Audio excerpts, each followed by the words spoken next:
Uh, Good morning, good evening, good afternoon, depending on where you are in the world. And welcome to Chattering with Nicholas Vince. And in a few moments, I'm going to introduce you to Joe Manco, who's from Little Spark Films. Before I do that, I just want to give thanks to everybody who's followed the channel on YouTube. It's deeply appreciated, and who's liked the Chattering with Nicholas Vince page. Just give a shout out for that. That's the place where I always put stuff and about what's coming up. And it also means that people can share it. So if you like the idea of a guest that's coming up and you're intending to watch, please consider sharing it to your timeline to encourage more people to do so. Anyway, so now I've got all that out of the way, I'm delighted to introduce Joe Manco. Hi, Joe. Hi. How are you? I'm doing very well. We've just been chattering a little bit before the show, and we were talking about the boxes. You have a number of boxes behind you on your shelves. So, yeah, now, yes, there's that one. So tell us a little bit about these wonderful configuration boxes that you've got there. Well, there's two companies here in America that we make music box or videos for these boxes for. One's the Pyramid Gallery, which is Max Lichter. And then there's Derek Neal from Configuration Boxes. And so far, we've made 3 videos. We did one for the Lament configuration. The skit was called Antiques Across America. It stars the president of the Screenwriters Association here in Dallas, named Richard Houghton. We also edited a web series for him called Yoga Garage on funnyordie.com. And then, but he stars in that video. It's real funny. And then we did the Lost configuration, which was by Anna Lovat. And this is such a cool box. We made our own Cinnabyte. It's a music box, play this Russian tune. And then the static box is from Sherlock Holmes and the Servants of Hell. And I did not know that. I just thought it was a cool red box when I first met them. I didn't know about Sherlock Holmes and the Servants of Hell. And when I read the book, I was floored. I've told all my friends that they have to read it. If you love Hellraiser, this is it. This is so cool. And then we immediately wanted to do this video. And that's when Paul Kane reached out to me. After we made the video, he liked it a lot. Oh, cool. All right. So this is the author, Paul Kane, who's a mate of mine and has been on the show. Yeah. And incidentally, before I go any further, I just want to remind people, spoiler alert, we are going to be talking about Richard Matheson's Nightmare at 20,000 Feet collection of short stories and Terra Firma. During the show, inevitably, we will, even if not deliberately, will give away spoilers. So I just wanted to let people know about that. Anyway, okay, so Paul Kane reaches out to you. Had you already read his short story, The Torturer, or was it his suggestion that you work on this? I had no idea of his existence. He hit me up, and we were talking about short films, and he asked if I'd be interested in reading the script that he's been sitting on for a while. And so I read the script, and it's really, I don't want to use the word depressing. It's incredibly dark. Like, on set, I don't think there can be any fun time or cutting up. It's pretty intense. And he said he'd been sitting on it for a while, and then he told me it was in the process of being turned into a comic book. And so after reading the script 1,000 times, I felt like I was still not grasping it the way he wanted. So I went out and I got nail biters. Well, I did the Amazon Prime or Amazon Kindle, the nail biters. And man, the book itself, the short story itself is amazing as well. It's a different perspective, I feel like, but I didn't know about it. Oh, that's it. So just to clarify for people, so Nail Biters is the name of the collection of Paul's short stories. It's got the most amazing front cover. It's brilliant because it's an X-ray, or certainly in the UK version, there's an X-ray of a hand with pins stuck in the tips of the fingers. Yeah, and you know, that's we did a artwork for Texas. We were gearing up for Frightmare, and we made some quick postcards on the fly. We whipped up a website on the fly, just to start pushing the torture, because Paul T. Taylor, who's going to star in it, he got invited to be a guest like really last minute. So we were like, oh crap, if he's going to be there, then we got to get on the fly with this. And yeah, the cover of Nail Biters, the cover, the artwork we did has nails in the fingers, and that is a big part of the story of the torturer. Oh, okay, right. Yeah. Okay. All right, that's cool. So had you met Paul T. Taylor before Texas? Before Frightmare? No. Well, wait. Yes, I did. Sorry. We did there was it around September. I want to say Hellraiser was originally released in September in England, but it didn't hit America till so many weeks or months later. Right. And so no one here in America was doing a screening of Hellraiser for the 30th anniversary, because and there was no, what's it called, a CBT file or a CB something file, DCP file. It's a DCP file, which they show digital cinema package. Yeah. And there's no DCP file of Hellraiser. And we were trying to find the rights to do a 30th anniversary screening at a Studio Movie Grill here in Arlington, Texas. And we were able to, just the rights to show it were just all over the place. You couldn't do Blu-ray, you couldn't do DVD. The only way you could show it and sell tickets is by showing it on celluloid, because the rights travel with celluloid. Well, Movie Grill doesn't operate that way. They don't have 35mm projectors. So we were able to show the 2K restoration screening that Arrow Video did. Right. And I think right before we did that, we found out that the new Pinhead lives in Dallas, Texas. Oh, really? That's odd. And it turns out that everybody here in this scene, in the indie scene, already knew him and has worked with him. The people at the Film Commission, the Dallas Film Commission, they were all friends with him. And so I just hit him up and said, hey, do you want to come out and watch Hellraiser with us? And you can, push Hellraiser Judgment, which at the time hadn't been out yet. We didn't know when it was going to get released. And, I bribed him with some free food. And he came out and he had a great time. And we started hanging out. And that's a couple months after that is when Paul Kane sent me the Torturer script. And then I think after we acquired the filming rights, we optioned the script, is when we signed off Paul Taylor to play Andy Brooks.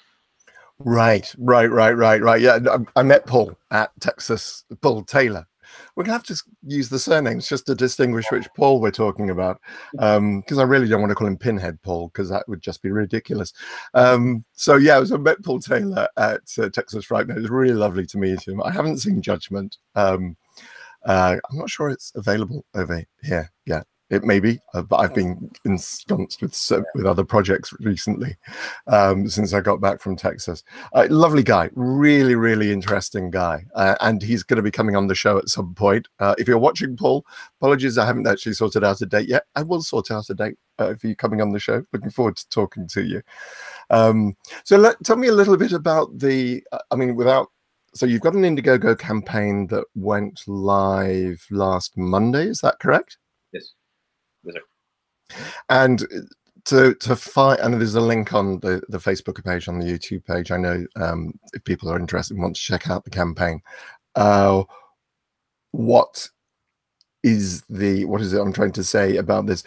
Tell me a little bit about the Torturer and the Indiegogo campaign. Why should people support this project?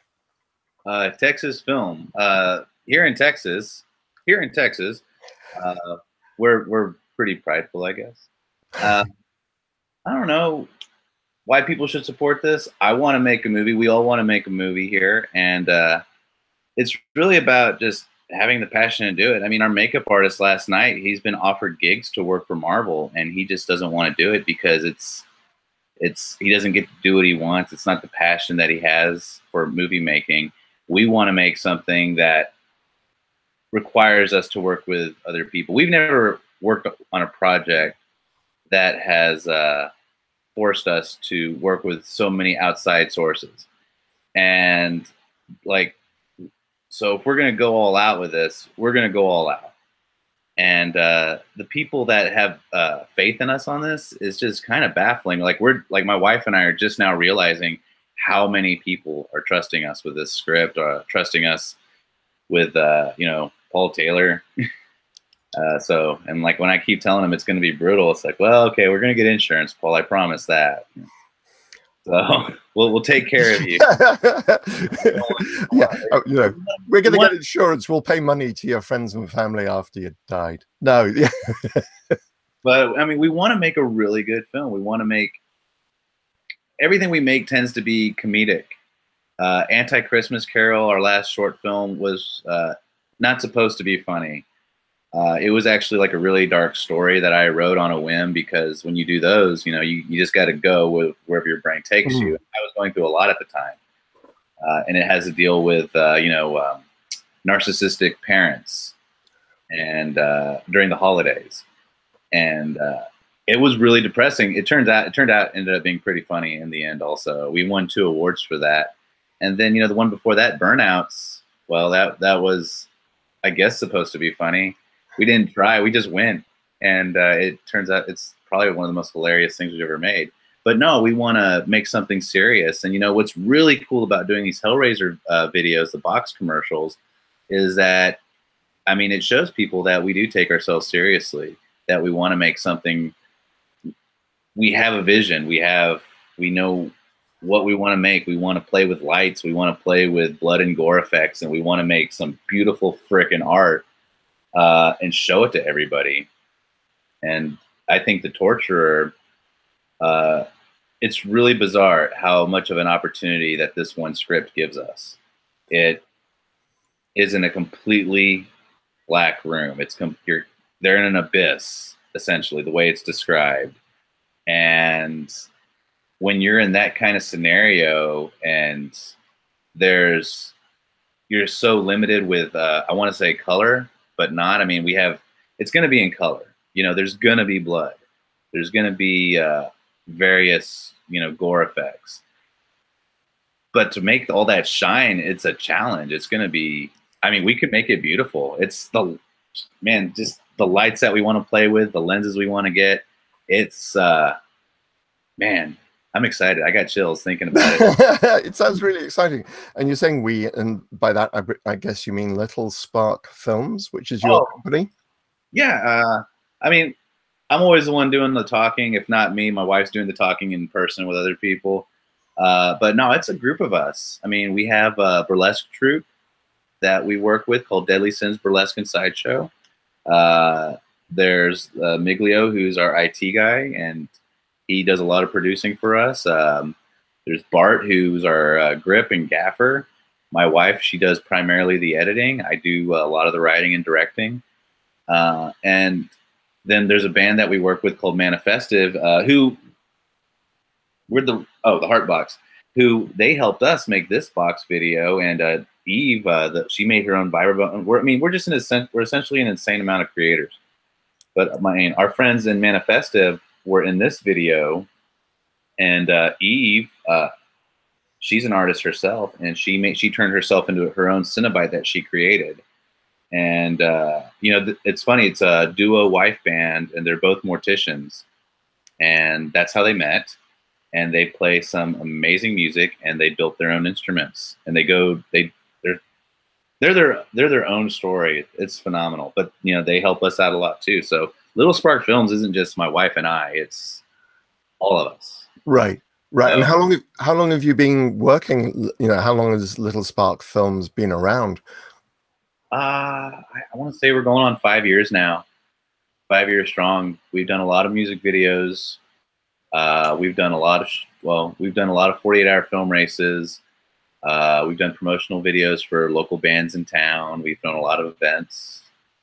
It's weird who, like, some of the people that hit us up that want to work with us. It's pretty cool. Like, people you wouldn't expect. So it sounds as if there's a really strong filmmaking community in Dallas.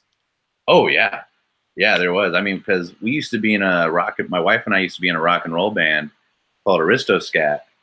and we were pitched. Someone was selling, because I used to go to film school, and I was always interested in making music videos for our band, but I just didn't know where to begin. I was focusing on recording the music. It was easier to do than making a film, in my opinion, at the time. Now it's the other way around. And the music videos that these guys sold us, I love the quality of the picture, but I hated the way they were edited. Right. I hated it so much. And so my distaste for that editor inspired us to put my film school knowledge to work, and we started making our own music videos. And now, yeah, people all over town are having us make their music videos. So that's cool. Okay, cool. So yeah, I think I don't want to talk about the story of torture, and people can check out the video. You were saying actually that you reshot your pitch video, is that right? Yeah, we reshot it. The camera work that was done on it, because I wasn't supposed to be in it. I'm never in anything.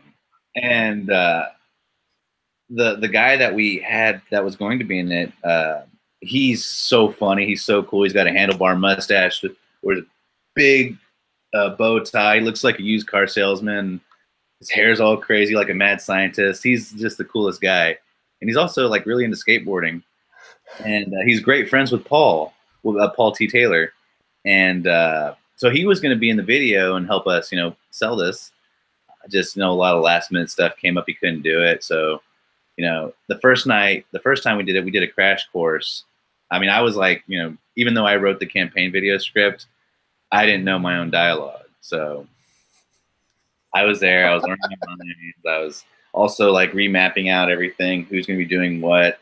And so we shot it the next day, and I did not like how I did anything. I think, we were all kind of just, the drastic change in elements affected the shoot a lot. So, we all agreed in the end, let's just go back and reshoot it. We got to reshoot this. I mean, we're taking ourselves this seriously, and it's better to reshoot it than release, something that none of us are happy with. Right, right. That's what we did. And, oh man, so much better for it. So you were mentioning earlier on a makeup artist. So you're already having meetings about the project. Yeah. Well, the makeup artist that we met with last night, his name is Matthew Ash, and he the last film that he worked on that I know of is called Circus of the Dead. I mean, he's worked on a lot of stuff, but Circus of the Dead, which Billy Pond was at Texas Frightmare Weekend. I don't know if you got to walk by their booth or anything. I honestly, Texas was just so full on for me. I think I literally on Sunday morning I had a chance. I did have a chance to walk around the, before everything kicked off, but not really. Yeah. If you get a chance to watch Circus of the Dead, it is sick. It's amazing. It's disgusting, and it's got a great ending, man. This is a feature film. This is a feature film. It was made in Odessa, Texas, which is up by the Panhandle. It's a tiny nowhere town, and he got to make this feature film. And the main villain, Bill Overcrest, I believe his name is. He's going to be in the new Rob Zombie film, 3 from Hell, or he is in it. Right. We'll see him when that comes out. But yeah, Matthew Ash worked on Circus of the Dead. He worked on another film called Sacrament, and he was showing us his pictures. Everyone in town recommends him. And he came by last night, and our little girls played with each other while we discussed murder and mayhem inside the kitchen. And we went over the artwork that Paul Kane sent us. Paul Kane, the comic book that he has that they're working on right now. I have some of the stills, or some of the cells, and so we've been kind of using this as inspiration to help guide our work. Who's the artist of the comic book? It's here. It says Ian Simmons. Oh, okay. Yeah, and so yeah, I have a bunch of cells from it that he sent me, and it's helping a lot. I mean, just with us putting it together and showing people examples of things. And honestly, the fact that the comic book is going to be coming out again and us making this film, I mean, and then Paul Kane pushing it. I mean, all three of us are really helping each other out here. So that's cool. Brilliant. Well, so in other words, yeah, it's very much part of a larger, larger thing, basically. This sounds really exciting. Okay, cool. So the link is on the YouTube video. Check it out. It's on Indiegogo. Is the campaign simply called The Torturer? It's got with Indiegogo, I'm not really savvy about doing these things. So this is your first campaign, is it? This is my second campaign. Right. My first campaign was when we were in a band. Was when we were in our band called Aristoscat, and that's where I'm going. And we ran a campaign for our album that we released called Musical Pandemonium. Right. Here we go. So Indiegogo.com/projects/ the-torture-film-horror-drama/ oh my gosh. It's fine. People can just follow the link. # there you go. yeah. So but I think if you're on Indiegogo and you're just, you don't happen to have the link to hand, you're watching this, you can't access the link, go to Indiegogo, put in The Torturer, and you're looking for Joe Manco, Paul T. Taylor. That's the campaign we're talking about. Okay, cool. All right. Well, I wish you luck with that. And it's got, how long is it? You said it's what, a 2-month campaign? Yeah, it's a 2-month campaign. There, I'll just do that. Bam, Indiegogo. I shared it on my Facebook page again. Campaign. And I think that's the maximum Indiegogo allows. And we chose Indiegogo over Kickstarter this time because what was really scary about Kickstarter was that we made it by the skin of our teeth on our campaign. Right. I didn't do the proper research at the time. I was younger. I was just going for it. And if you didn't reach your goal, you got none of the funds to help you make your project. You got nothing. And that freaked me out because I had been, spamming the hell out of people trying to get this thing done. So this time around, I did some more research. We did some more research. I accidentally almost did a GoFundMe, but I was thinking, man, I don't need my bills paid. I want my movie paid for. So, so that's why we went to Indiegogo. And, even if we don't reach our $10,000 goal, we still get, those funds still come to us. They still go to the film. They still help pay for our makeup artists. They help pay for the digital effect that we need. We have 2 digital shots that we're going to have to do on this film. And it's really the only way to make it look good. And right. So that's why we have, I have a meeting with this animator. So, man, it's fingers crossed on that one. So if we can, just keep hitting our tiers, $3,000 gets us this level of awesome with our prosthetics, with our makeup, with our effects and all that. If we can raise up to this much money, boom, our, animator's paid for. All that work that he has to do is paid for. And it gets even, the film gets even more scary.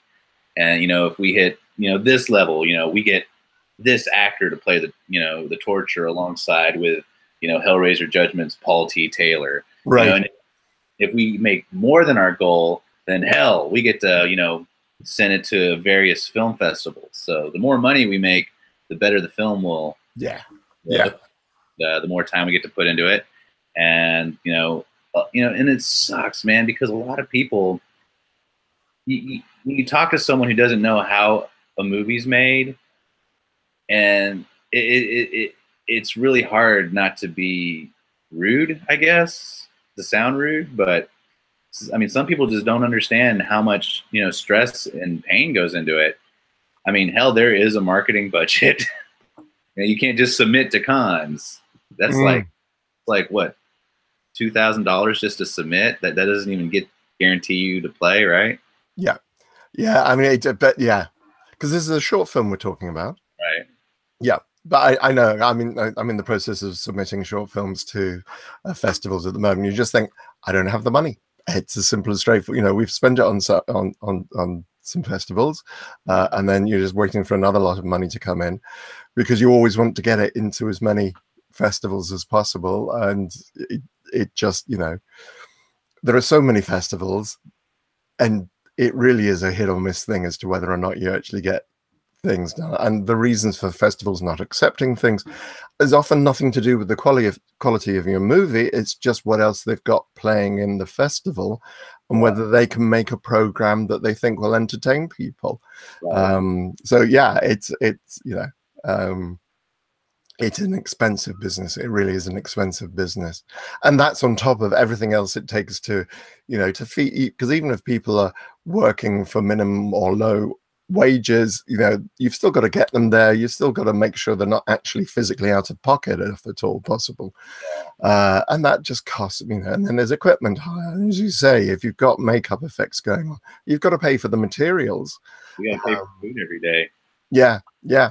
It's an expensive business to get these things up on screen.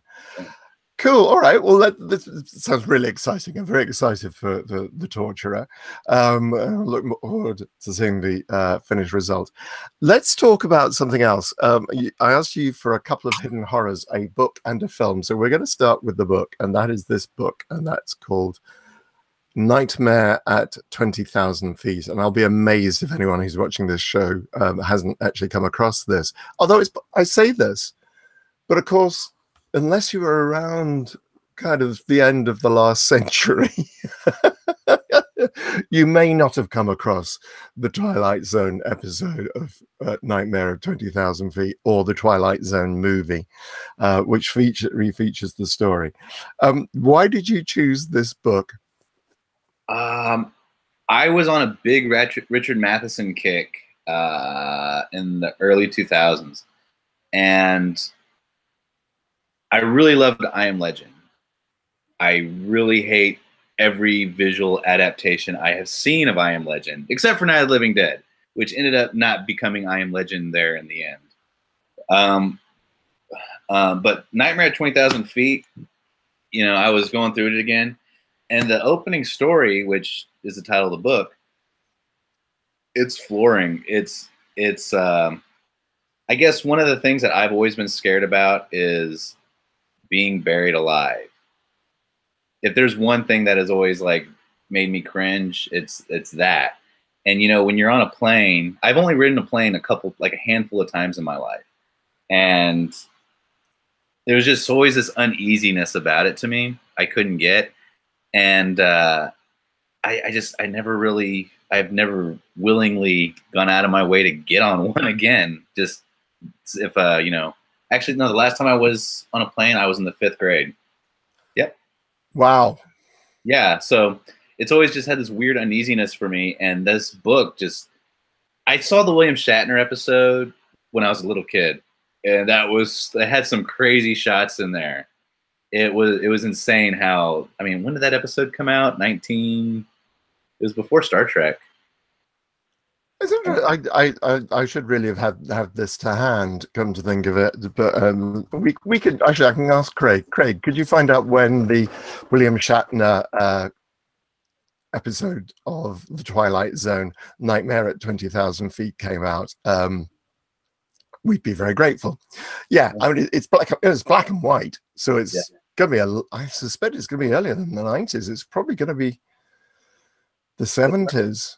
Star Trek came out in 66. Yes, that sounds familiar. Yeah, so probably early 60s, something like that. But anyway, yeah, Richard Matheson wrote an insane amount of Twilight Zone episodes, and that one story, you know, the guy is not drunk. I mean, he's borderline suicidal, it feels like, in the story. And back then, you can come on a plane, you could smoke on airplanes. I mean, I guess there was no metal detectors because the book was, I want to say, the story was written in the 50s. He was a sci-fi horror author back in the 50s. And the introduction's great, too. Stephen King praises him. I mean, I've read a lot of stuff that Stephen King just constantly praises Richard Matheson for his work. But yeah, Okay, so just to clarify, so the episode of Twilight Zone was broadcast in 1963. Star Trek is 1966 to 1969, the original Star Trek series. Yeah, I think, and that even in the Twilight Zone movie, you get the idea of him stabbing the cigarette out in the ashtray. You know, this is why you have no smoking signs, because you used to be able to smoke on planes. It seems phenomenal now.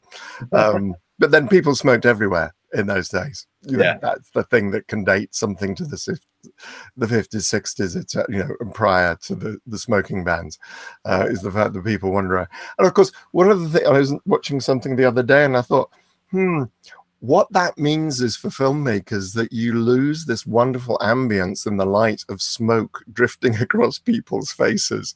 Wow. When we think about film noir, you've often got smoke drifting across the face, which gives it a real quality of light, which you just don't get now, because you know there is no vaping is not the same.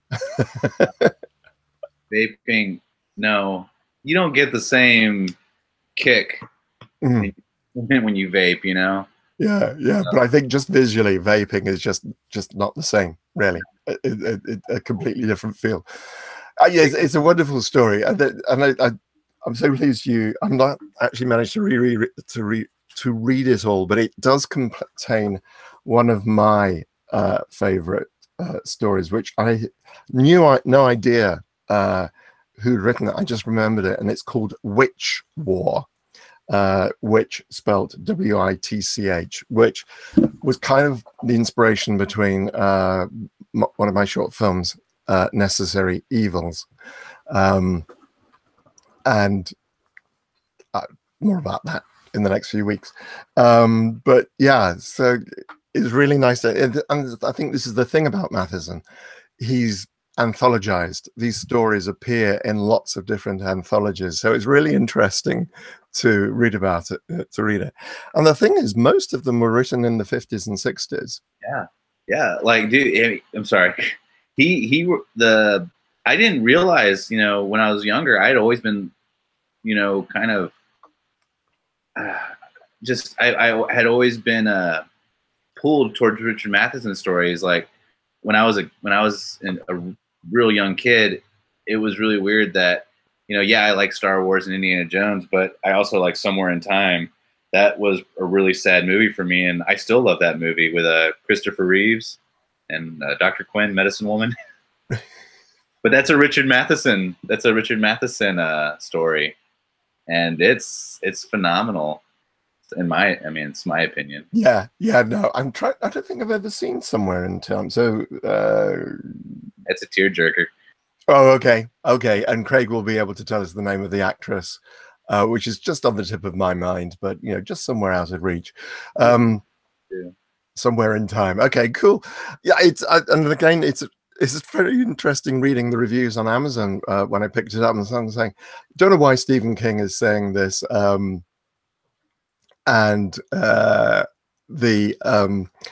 one of the reviews is saying, these stories are unoriginal. I'm thinking, well, they were very original in the 50s and 60s when they're being written. It's just that you forget these are just how old some of these stories are.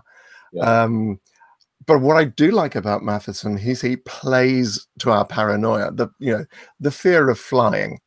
And one thing I have to say, incidentally, about Nightmare at 20,000 Feet, the William Shatner, the makeup for it is very close to what's described in the book about that. And Craig is telling me that Somewhere in Time is a 1980 American romantic science fiction drama directed by Janon Schwark. It is a film adaptation of 1975 novel Bid Time Return by Richard Matheson, who also wrote the screenplay. The film stars Christopher Reeve, Jane Seymour, and Christopher Plummer. Wow, that's an amazing cast. It's a good movie. You should really watch it. Right. I shall add that to the list. Somewhere I like romantic science fiction drama. Okay, that sounds really cool. And he plays to what I was saying earlier, and Matheson plays to our paranoia, the fear of flying. I'm just reading the short story I'm reading at the moment is not the children. Yes, The Children of Noah. which starts off with a guy being stopped at 3 o'clock in the morning for speeding, and the policeman, rather than just giving him a fine, takes him back to the police station. And I just think it's that whole fear of what happens when you stopped by the police, and something like that. And I wanted to share with people something else as well. One of the things that reading some of the short stories is that Matheson talks about about what it is to be a writer very eloquently, and the feeling that you can't write, and what we all go through as writers. And this is a quote from the Madhouse. This is a quote from the Madhouse, and it says, God help us all God help all us poor wretches who would create and find that we must lose our hearts, for it is because we cannot afford to spend our time at it. I just thought, yeah, because he's talking about a character who's had these high hopes and ambitions of what he wants to write and all his ideas in his head, but actually just finding the time, and he ends up as a professor in a small town. Or he's not a professor, he's a teacher, he's not a professor. This is part of the thing, but it is all that thing about the frustration of not having the time to do what it is you want to do, because you have to pay the rent, because you have responsibilities and so on. So I really enjoyed that particular story. Yeah, so do you have, so we talked about Nightmare at 20,000 Feet. You said you just got the book the other day, is that right? Oh man, like yeah, I sent it to you and I'm like, oh, I guess we're gonna be talking about it. So I went ahead and ordered it also, because I haven't had my copy in a long time. I used to have a bunch of Richard Matheson, and this one, I think, you loan something out and you just never get it back. Mm-hmm. And so I went ahead and ordered it, and I got this really cool hardback library copy. Oh wow. But anyway, yeah, and it showed up like late last night. It was supposed to show up like Friday morning. Of course. Of course. Yeah, that's always going to, that's always the way. But I have to say, it is really interesting just to see his style, the way that he inhabits the characters. A lot of it is written, you've just got this central character, and you can slowly see their mind, the character's mind unraveling. And he just writes very richly. His evocation of time and place is wonderful. And it's just these modern paranoias. And I say modern, he's right, as I say, he's writing in the 50s and 60s. A lot of the paranoias that he's writing about haven't gone away. People, right, I'm sure, are still scared of flying. But what I was particularly impressed by, again, is another story in there, is the fact that he's talking about a couple of brothers who have bought a house because they're really interested in the Victorian era. That story, the early turn of and suddenly the way he's writing is written very much in a Victorian style, and it's a first-person narration that you're thinking about. But it's just all the ideas. There's another story in there called The Disappearing Act, which is all about a guy. Is a journal that is of a guy and people. Things, he can remember things clearly. But when he checks it, and he remembers conversations with people, but then he can't quite remember the telephone. And when he tries to get hold of the person he's spoken to, they've never, people are just saying, well, they never existed. We don't know what you're talking about. Yeah. Wonderfully creepy, really, really interesting stories. So yeah, I'm really pleased you chose that. Apart from anything else, just so that I now know which war is by. It's a great thing. So yeah, you're going to enjoy it, and I'm really looking forward to finishing off enjoying some of these stories. Now, the other hidden horror that you chose was Terra Firma, directed by Lon Chaney for Troma. When did you first come across Terra Firma, and why did you choose it? Terra Firma, I think I discovered Trauma when I was in junior high. I first watched the Toxic Avenger, and then just over the years of watching Trauma films, I inevitably just watched Terror Firmer. There's so many Trauma movies out there, you know, can't watch them all. And I was reading one of his books. I was reading everything I learned from filmmaking. I learned from making the Toxic Avenger. That's the title of the book. And James Gunn from the Guardians of the Galaxy movies and Slither, Super, which Paul T. Taylor's in also. That director, he helped write that book, and so that book was basically their inspiration for Terror Firmer. And I was like, holy crap, this is my favorite movie of all time. It's been my favorite movie since probably the late 90s. So it's brutal. I love that it's a filmmaking movie. The director's blind and he's a total hack, and he makes 10-cent movies and he wants to blow his brains out. And when you read Lloyd Kaufman's books and then you watch that movie, you really feel, I think, you feel the heart of Trauma. You feel, you know, the art that is Trauma. And, you know, making a horror film is so much more. It has so much more to it than, you know, basic, I don't want to say basic drama, but, you know, just like, you know, a drama or something. I mean, making any kind of film, it's a collaborative effort. And Terror Firmer really puts an amazing spin on that. Everyone's got their own job. You got to trust that people will do their work, and shit is falling apart. But they're still making their movie, and that's what counts. It's I hadn't really. I mean, I'd heard of Trauma. I'd heard of Toxic Avenger. I'd never, and because you know, to me, it falls into that. There's a start. You know, I think it's aimed at young men who are drunk. In terms of, it's like what you call a late night Friday movie. You know, you get a few beers out and you watch, and it's hilarious. I love it. And I said before, after I watched Toxic Avenger, it's the intelligence that I hadn't expected. And I just thought, okay, no, it's a whole string of tits and shit gags, and it's not. There is so much more to it. I do love the fact that, you know, he does things. He puts in these silly sound effects. Yeah. Yeah. So it's a bit like watching a cartoon at times. But what I also found, you know, from a movie that was made in 1999, his attitude towards gay people is incredibly enlightened. In fact, it's touched upon, you know, his view, you know, he treats everybody in the same way. You know, have all sorts of people, you know, all the weirdos in the world are welcome here.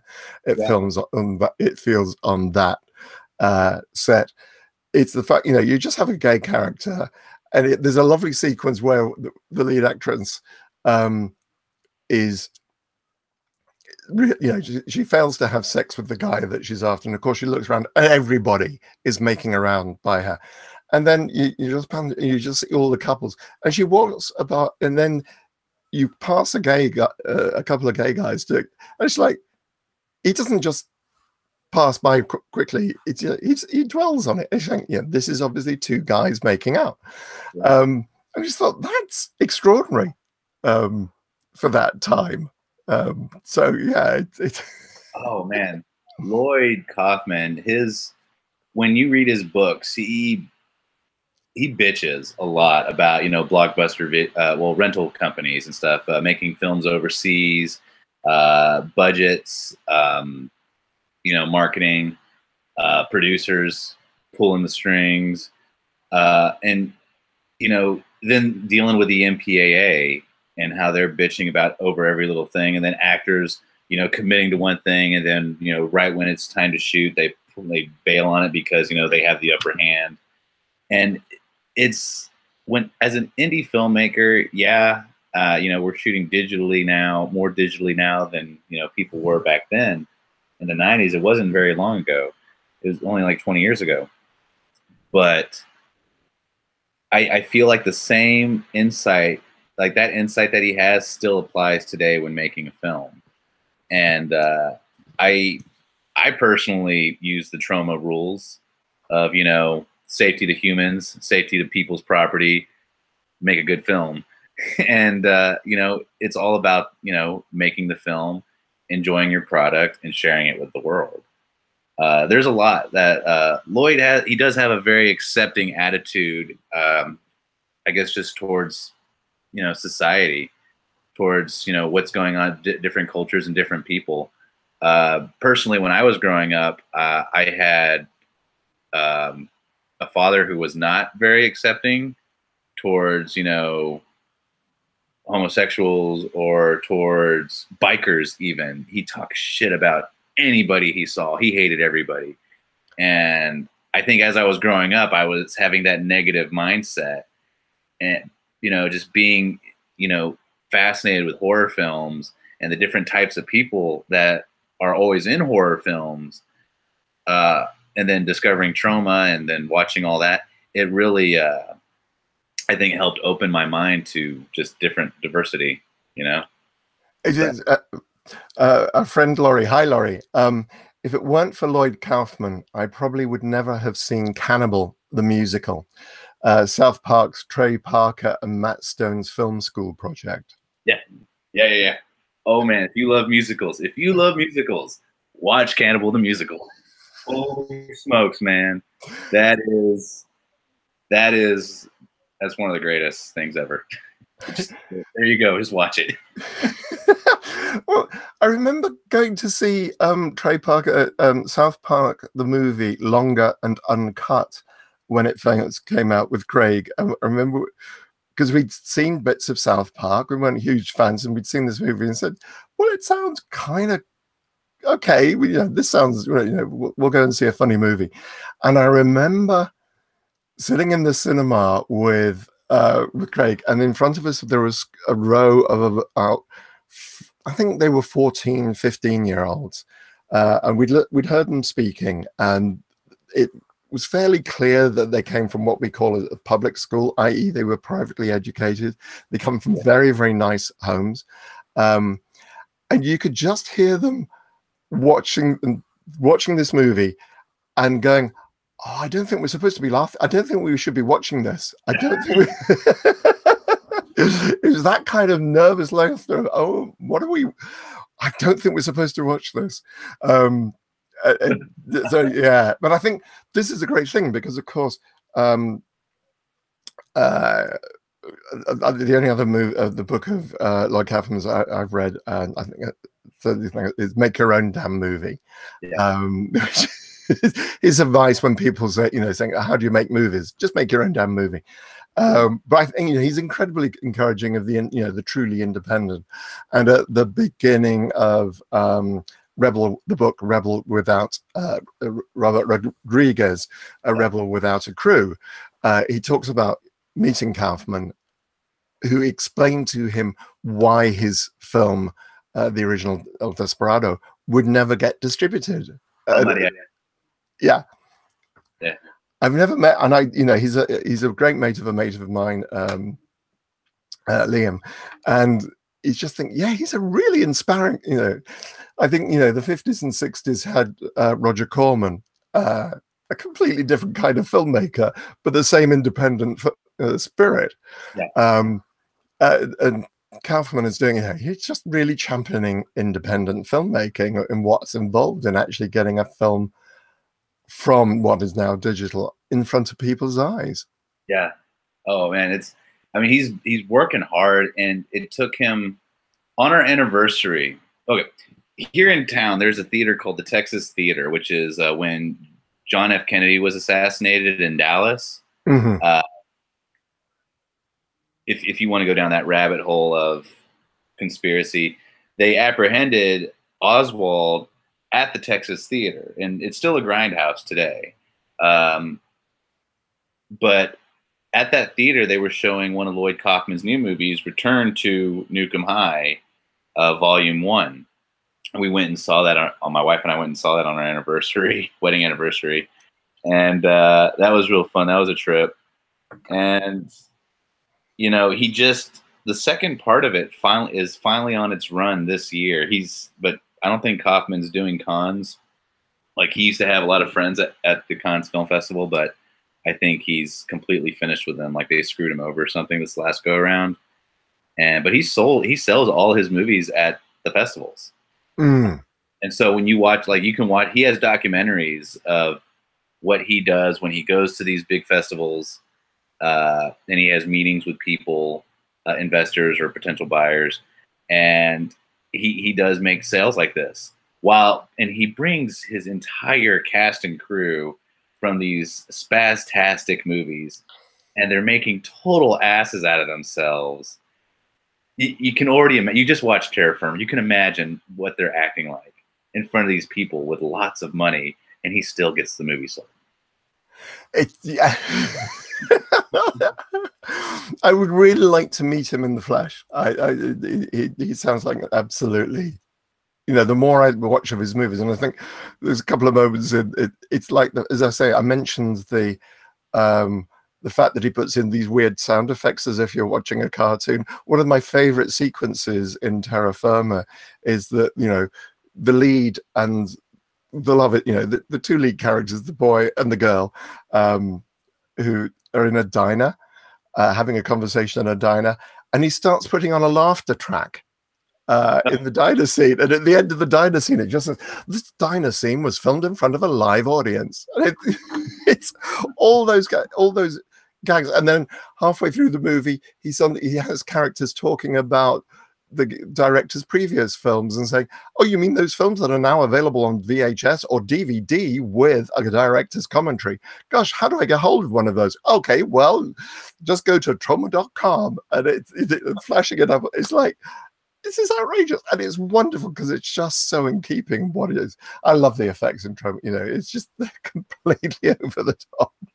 And that's another thing about, you know, Trauma films and stuff, is that, you know, the green vomit, you know, the head crushing scenes, they teach you how to do all that stuff. And you know, Trey Parker and Matt Stone from South Park, they still show up in Lloyd Kaufman's movies. They still do favors for him.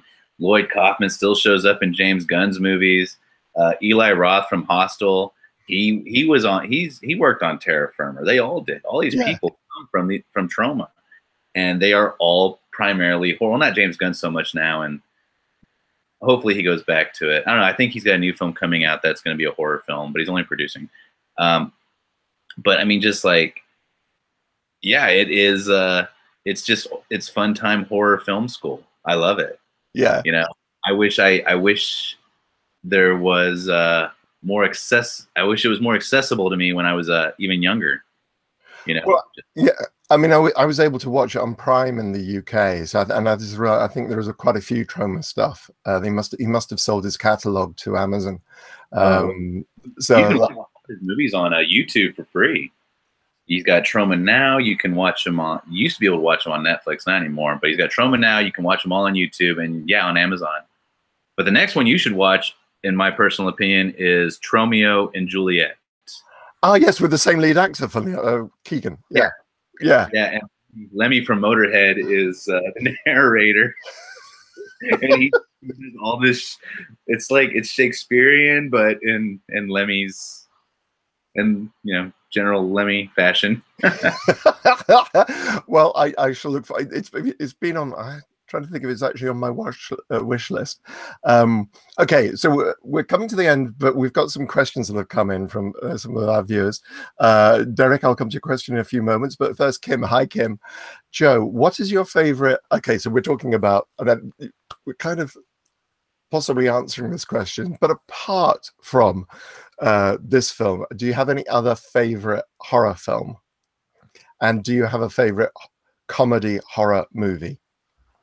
Well, my favorite horror film would have to be it's actually a black comedy, but it's called Spider Baby, and it's by Jack Hill, who he also directed the movie Coffee with Pam Grier. He did Foxy Brown. But Spider Baby is Sid Haig from The Devil's Rejects. Yeah. You know?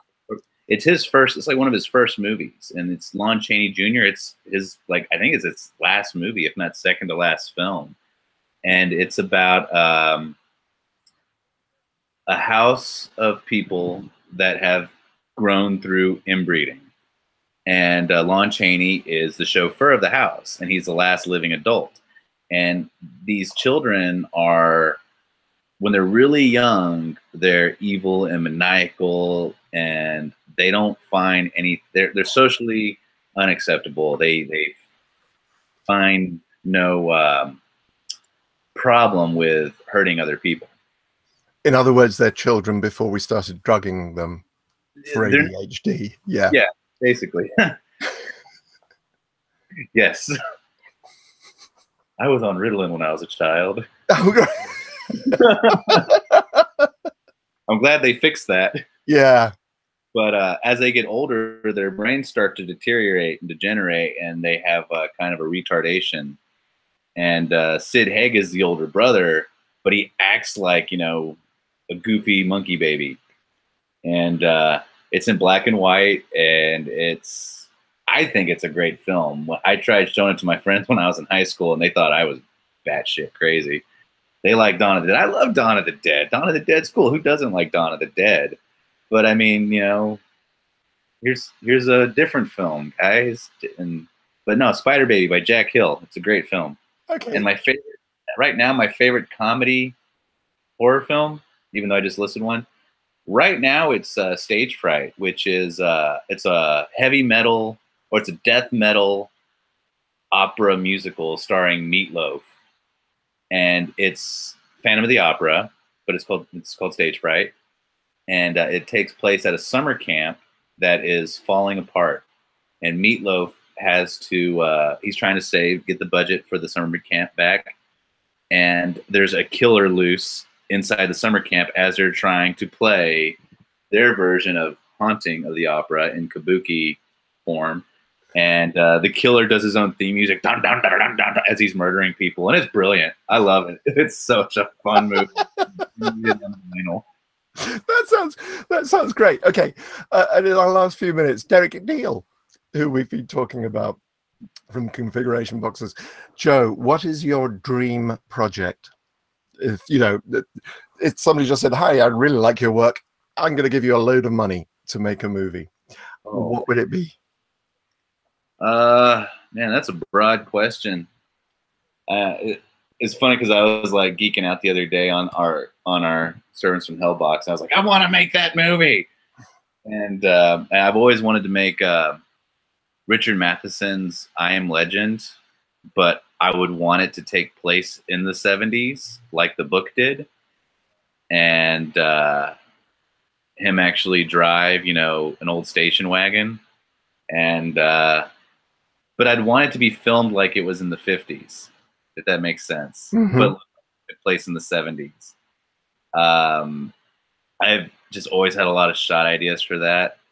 And then I also wrote a long series of stories, which is just impossible to film. Hopefully I can make it a cartoon or something. But no, I guess Richard Matheson's I Am Legend. I've hated every version I've ever seen of this. Yeah, but then so did he. So, although I have to say, I love the Vincent Price version. Yeah. But then I'm a huge fan of Vincent Price. So, you know, the man is a god as far as I'm concerned. So, yeah, it's kind of no surprise that is true. But yeah, cool. All right, we've come to the end. So just to remind people, the project we have of yours that we've been talking about that is happening at the moment, and that's The Torturer, based on the short story by Paul Kane and starring Paul T. Taylor. And the Indiegogo campaign is up at the moment, and there is a link on the YouTube video and elsewhere. So check that out, folks. Just before I say goodbye to everyone, next week I'll be talking with Keith Robson about another Kickstarter campaign, funnily enough, and that's for Creep. That's for a short a short film, and the monster costume that Keith has put together for that is amazing, and they've already shot quite a lot of the footage. It looks very ambitious project, and that's Kickstarter's going on at the moment. So he'll be coming on next week to talk some more about that. So thank you very much indeed, Joe. Thank you very much indeed for joining me. Thank you for having me on, man. Cool. And I look forward to hearing and seeing more about The Torturer. In the meantime, hopefully some of you will join me next week. This has been Chattering with Nicholas Vince, and I've been chatting with Joe Manco. And if I've got everything right, if you kind of look around the screen now, there should be some links to subscribe to the YouTube video, check out the website and future shows, etc. Okay, take care, folks, and enjoy your week.